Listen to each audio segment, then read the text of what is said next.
Alright everyone, this is Zero Budget Geek and welcome to Love at First Sight. So this is definitely a different game from what I normally do. This is what's called a visual novel, and this one struck my attention because it's got a very cool art style. It's got anime, but it's kind of unique, and it's a love story, but it's a kind of a weird love story, but it seems really cool. So I'm not gonna spoil anything. Let's just jump right into it.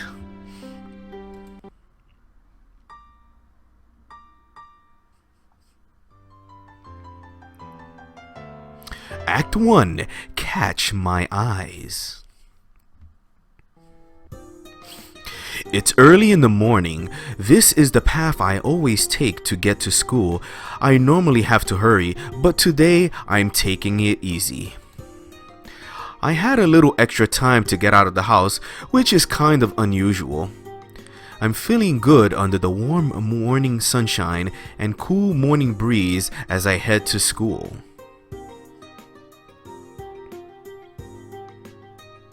Alright, looks like we're at the school. And we go in. I'm not in a hurry, but it still doesn't take long to get to school. My house isn't right next to the school, but it isn't that far away either. Even if I don't leave as early as I did today, I never have to run to get to school on time or anything. That's what I'm thinking as I change into my school slippers. School slippers. I absent-mindedly climb the stairs, heading to my classroom on the second floor, class 2-2. I put my hand on the door to open it, and then... "Oh my god, good morning! You're here earlier than usual, how unlike you!" Her loud, ear-splitting voice shakes me out of my morning daze. "Good morning." Oh, that's me. "Good morning, Akemi. I see you're getting a head start on being loud and obnoxious today." "Oh, there's nothing wrong with being energetic." This overly spirited person is Tsunemi Akemi. She's always like this, the kind of person who's always going full throttle from the moment she wakes up until the moment she falls asleep. "You're not energetic, you're out of control, but I guess that's what I should be expecting by now. Morning, Tomo. You know her better than I do, right? Does she have a volume knob?" "Morning, man. I've known Akemi for a long time, and I can say for sure that no, she doesn't." This is Ochai Tomoroi. He's a zombie in contrast to Akemi's liveliness, and I apologize if I'm butchering these names, but, well, I don't know how to pronounce them. But like Akemi, his energy level is constant. He's lifeless all day, every day. I've only known her for a little while, but I'm starting to realize that. You'll get used to it. "Oh my god, lately you started treating me as bad as Tomo-kun. Is this really how you should be treating someone you've only known for 2 months? Considering how annoying you are, do you really expect me to treat you any differently?" Yeah, I've only known these two for about 2 months, though I've gotten pretty close to them in that time. I'm Fukunaga to Mamoru. 2 months ago, I had to switch high schools because of my parents' work. Fall's almost over. I transferred in the middle of the season, and because of that, I was a bit of an oddity among the other students. I was really nervous at first, but luckily these two came along, and we became friends. "That's mean, Tomo-kun. Say something." "Well, it seems like you two are getting close." "Yeah, thanks to you." "Oh my god, hey, don't ignore me." I can say for sure that Tomo is the only real person I'm comfortable. I can say for sure that Tomo is the real reason I'm comfortable here now. He doesn't take care of his appearance, and he's not the warmest person you'll ever meet. But he's pretty smart and ultimately a good guy. I learned how dependable he is pretty quickly. "Okay, ignore me is now forbidden, you hear me?" Oh my god, whatever. We might be ignoring her, but I guess I owe Akemi as well. The fact that she's so annoyingly loud is her only real flaw. I don't know anyone more inspiring than her. Lately, Akemi's been trying to get me to hang out with her and Tomo all the time. The two seem to balance each other out, though it's not a perfect balance by any means. From what I hear, they've been friends since they were kids, though Tomo once told me, "She basically's just been following me around this whole time." The bell rings. It's already time for homeroom. What's first period today? Math. Our homework is due today. You did do it, right? Yeah, yesterday I finished it with time to spare for a change.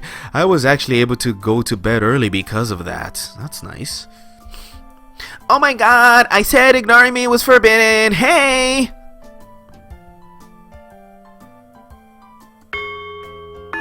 The morning lessons end and lunchtime begins. Lunchtime, time to eat! We move from my classroom to one further down the hall. We're the only ones in here, and Akemi's thundery voice echoes in the empty classroom. The three of us have been coming to this empty classroom for lunch since I transferred to this school. Oh my god, on the menu for today is salad steak. Awesome! What are you, a kid? Come on, can you at least lower the volume during lunch? Tomo, help me out here. After a moment, Tomo replies, "What do you want me to do?" Then he sighs and snatches Akemi's chopsticks from her. Oh my god, hey! Then, as Akemi opens her mouth to protest, Tomo stuffs a piece of Salisbury steak into her mouth.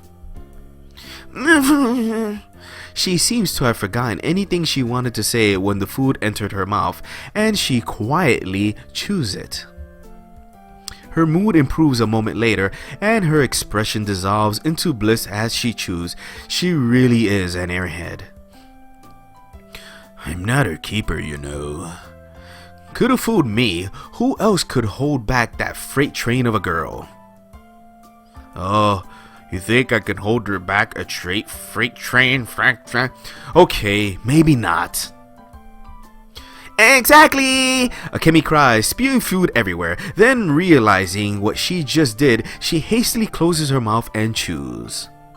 Oh my god, I'm the number one most cheerfulest girl in town, Tsunami Abukumi-chan! And with that, she goes back to eating her lunch. I guess she can't stay quiet for long no matter what she's doing. The most cheerfulest girl in town? I don't think you have any competition for that title. No kidding, she's one of our school's celebrities. Tomo starts on his own lunch. Seriously, one of? You mean there's more? Yeah, our high school has a lot of unusual students. There is a lot of rumors floating around concerning our school, it seems. Wow, what other kinds of celebrities are there?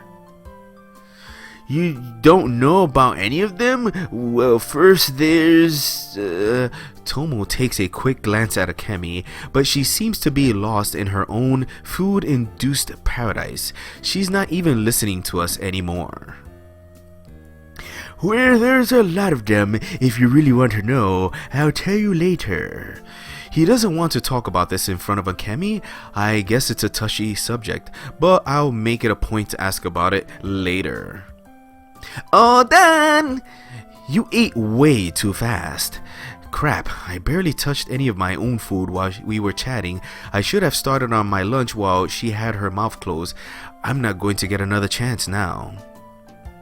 Hey, what were you talking about? I was recounting the epic saga of how you won your fame. It seems to be really interested in it, so I wanted him to hear it from the source. Wait, what? Really short thing, Makun. Do you want to hear about when I saved the town for the first time with my fantastic powers? I haven't met a Tomo-kun yet, and... No, I really don't want to hear about that. Come on, Tomo. A minute ago, you told me to take care of her, and now I'm telling you to do it.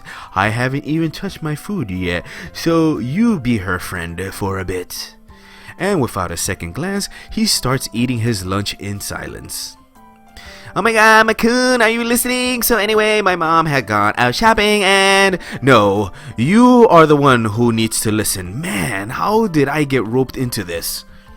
And so for the rest of lunchtime, I got stuck listening to her story while I finished my lunch and gave her the occasional nod. School ends. Hi, Makun, where's Tomo-kun? Kemi calls out to me as I'm packing up my stuff. She rushed out of the classroom right when class ended, and it seems she came back just as quickly. He said he has some things to take care of back at his place and left a little early. What's up? Oh, really? Well, can you take this to the third year classrooms for me? I promised to return this before the end of the day, but I've got a club meeting I gotta go to, so okay, thank you, bye-bye. She hands me a small paper bag. It feels like it's got a book or something inside it. I sigh. Fine, I'll do it. Thanks a bunch. Okay, give it to a student in class 3-2 named Ye Katashi. I'm counting on you. Okay, love you. Bye-bye. No sooner does she say that than she disappears once again. She can't sit still, can she? I suppose I'd better get going too. No telling how long this Ye person is going to be there for. I finish packing up and head to the classrooms on the third floor. I arrive at the third year student's classroom with Akemi's package and look for the person I'm supposed to deliver it to, but some of the other students tell me she stepped out for a bit. They say she'll be back soon and that I can just wait here for her, but 10 minutes pass and she's still nowhere to be found. Maybe I should have one of the other people here give it to her and just go home. School's over and most of the students have been at their club activities for a while now. While I'm waiting in the third year classroom, the other students file out and the school grounds slowly become devoid of life. The noise of daytime activity has all but disappeared. I feel like I'm in detention. I want to go home already. Giving up, I leave the classroom and turn toward the stairwell. My classroom is on the second floor, so I usually don't spend any time up here. The layouts of the two floors are pretty much identical, but somehow I feel like this is some alternate dimension. And just as I'm about to descend the stairs, I start to hear what I think are sobs coming from nearby. I figured I was alone and had relaxed because of that, but the sudden sobbing catches me off guard and I freeze. I hold my breath and strain my ears. It's not my imagination. Someone nearby is crying softly. Hearing someone crying in an empty school building sounds like the beginning of a horror story. What am I saying? This isn't a horror story. School might be over, but the sun hasn't even gone down yet. Finding someone else in the building isn't that strange. Well, I say that, but this situation isn't exactly normal either. The sobbing continues. It sounds like it's coming from the floor up, next floor up. It's quiet, but it reverberates off the narrow stairwell's walls. It's definitely coming from the floor above me, though I didn't realize it until now. But this building only has 3 floors. The only thing above me is the roof, right? School is over. The door to the roof should be locked by now, but I can still hear the crying, so there's no way it could be coming from there. But if the door is locked, that means the way up is just a dead end. I can't just walk up there to check and claim I happened to walk by. But before I can think it through, my curiosity has me turning around and heading back up the stairs. I climb step by step up the stairs as quietly as I can, though I can't help but make a little noise. As I get closer to the sound of the sobbing, I begin to hear it more clearly. There's just one voice, and judging by the sound of it, it's a girl's. It feels like I'm climbing up 10 stories, but it only takes a few moments, and suddenly I'm almost on the landing. I take the last step and turn toward the source of the crying. In front of me is a girl wearing our school's uniform. She's lying against the door to the roof, sobbing. The girl hears me walking toward her and starts shivering as she turns her head toward me. Nothing up to this point has been too out of the ordinary, at least until I saw her face. What? What? The girl stares at me with her single eye, her face sopping wet from crying, and I don't mean that she was missing an eye, she literally had one giant eye in the middle of her face. Look at that. Suddenly, she registers that I'm standing in front of her and she jumps, drawing her limbs into her body. Oh, she's gonna punch me. A bit of light reflects off the unwiped tear near her wide open eye. I can tell by the way she's looking at me that she's terrified. She's not the only one though. I'm freaking out. But without really understanding what I'm looking at, I stare at her, unmoving, and she does the same. She's wearing our school's uniform, but is she really a student here? What? No matter how many times I blink, a second eye doesn't suddenly grow on her face, and I finally realize what I'm seeing is reality. Faced with this girl who looks like she belongs in a fairy tale, I begin to panic. Strangely though, I'm able to keep my fright from showing. This situation is so unreal, I guess my brain just refuses to fully acknowledge it. I heard crying and came to see what was going on. Are you alright? The longer the silence drags on, the harder it becomes to break it. I try to come up with something, anything to say to force myself out of this stupor, but my mind is completely blank. At this point, anything is better than silence. It seems her mind is just as blank as mine. I work my mouth soundlessly a few times before finally spewing out the first thing that comes to my mind. Do you need something to wipe your face? Her uniform is black, so I can't tell if it's wet from her crying into it. She doesn't have a handkerchief or anything. I produce my own handkerchief from my pocket and move to offer it to her. I approach the girl sitting at the top of the stairs to give her the handkerchief, and once again she starts shivering in fear. She's looking at me like I'm some kind of monster. Am I really that scary? Isn't she the monster here? She's got a bunch of bandages and her clothes are torn. You see that there? Thank you. I hold the handkerchief out stiffly for several seconds, then cautiously, oh so cautiously, she takes the handkerchief and wipes her face. Those are the first words she's spoken so far, but her trembling voice is so quiet that I almost don't hear her. I only transferred to this school about 2 months ago. I don't think I've seen you around. This is definitely the first time we've met, of course. I'm sure that if I had seen her before, her face would have been burned into my mind. There's no way I could forget what I'm seeing now. Should I ask her to give my handkerchief back?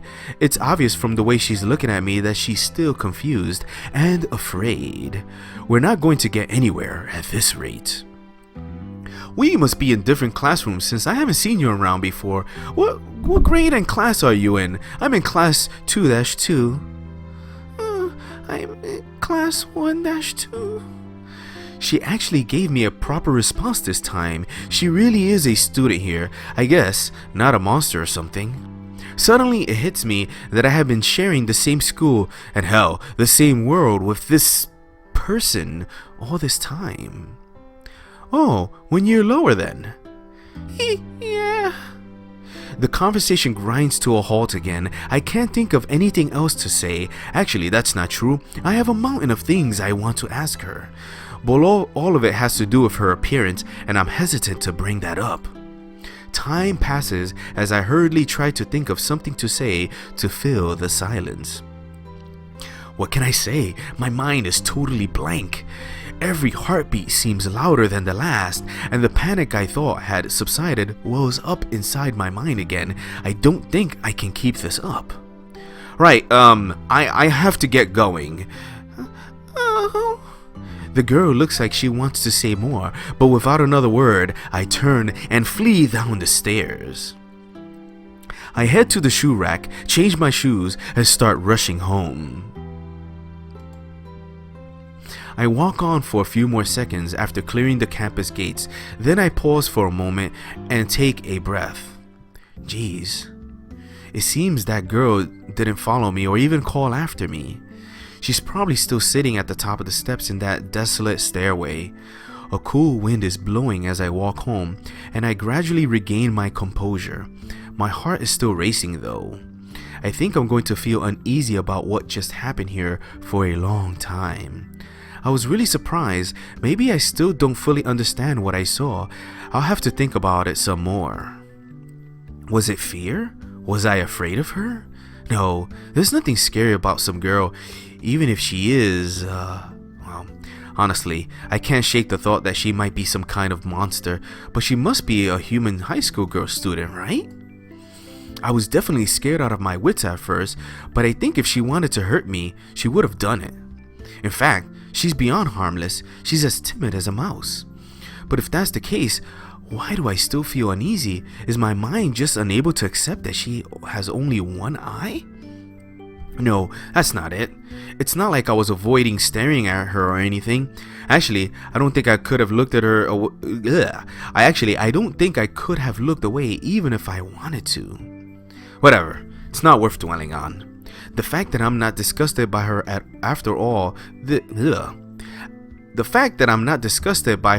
all this means it was just a pure surprise, right? Yeah, I think that's a reasonable conclusion. At any rate, I think it's safe to say anyone who saw her face wouldn't forget it anytime soon. As I'm thinking this over, I finally arrive at the familiar entrance to my house. I was tripping over my words here. I was so absorbed in my thoughts. I guess I was on autopilot all the way home. I'm home. Oh, welcome home. You're a little late, aren't you? What were you doing? Akemi roped into being her errand boy. She wanted me to deliver something for her. Ha! Later that night, I let out a deep sigh as I'm lying in my futon, unable to sleep. For some reason, I couldn't tell my mom about the one-eyed girl. It wasn't like it was a traumatic event or anything, but I almost feel guilty? At any rate, I can't stop thinking about her face. I know that if I don't fall asleep soon, I'm going to have to rush to school tomorrow. I tried to figure everything about everything that happened today, but I just can't keep my eyes closed. She looked like she wanted to say something back there, but I panicked and ran away. I kind of regret not staying now. I roll over in my futon several times, but eventually I come to a decision. I'm going to try and find that girl again. I feel like I should at least learn her name.